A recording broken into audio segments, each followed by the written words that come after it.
So for our capsize and wet exit, we want them to be controlled, unlike on a SUP or on a surf ski where we are falling off or out of. We are going to stay connected to the boat. So we want to make sure that everything is done controlled. A couple things that happen with most beginners and even some more experienced paddlers is panic sets in. We're dealing with a bunch of different forces. You have just been thrown upside down unexpectedly. We are now dealing with being upside down. We're now dealing with being underwater. We're now being underwater within a confined space. So we've got a number of things our brain is trying to process that aren't normally natural to us. One of the things to think about is that everything we're doing underwater, we can comfortably do above the water. So you have more than enough time than you think you might otherwise, that I can simply hold my breath now for 45 seconds to a minute and go through all the motions I would to get myself out of the boat. So you have more than enough time to do this underwater.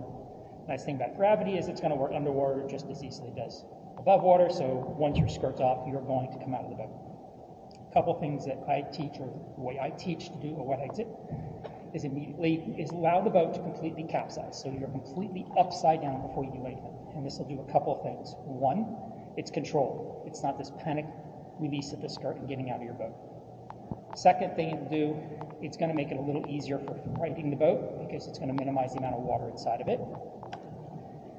Once you're upside down completely, one hand will go right to the cockpit cone. Even if I can't see, even if I'm not sure, I can trace my hand along, I can find that grab loop. So once my hand's on the cockpit, I can grab that loop, and then I want to pull forward and pull back up. I don't want to just get in the habit of pulling this way and straight to me. On a plastic boat, this is going to work. As soon as you get to a composite boat, it's not going to come off. Right? So you want to pull forward, and then you can release. Okay? One of the reasons I have your hand on the hip at the edge of the cockpit, other than just to trace, is as soon as you're upside down, your brain has a task. If you're always in the habit of flipping, grab it. Your brain has something to focus on as opposed to focusing on, I'm upside down, can't breathe, I need to get out of my boat. Does another thing. If this strap were inaccessible, either it got clipped underneath or you couldn't find it with my hand on the hip, I can release the skirt from here and get out. So it's a secondary. So back of the cockpit coming allows us to trace to form the grab loop. It's going to give us a secondary out that we can pull the skirt at the hip.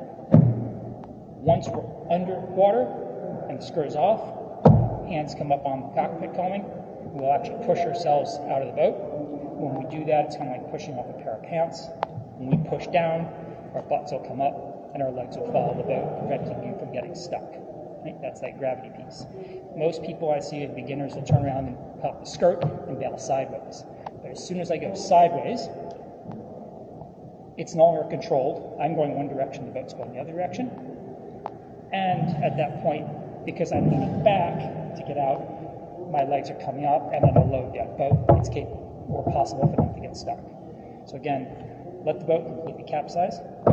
Hand goes to hip, trace to find the loop, pull forward, release the skirt, hands come back to hips, push yourself out.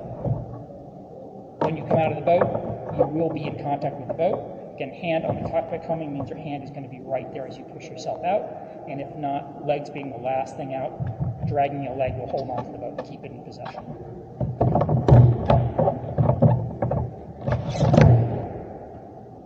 One of the other things I get with a lot of people is what happens to my paddle. If you do this enough, you'll be able to hold the paddle in one hand, trace everything around, even in bigger conditions.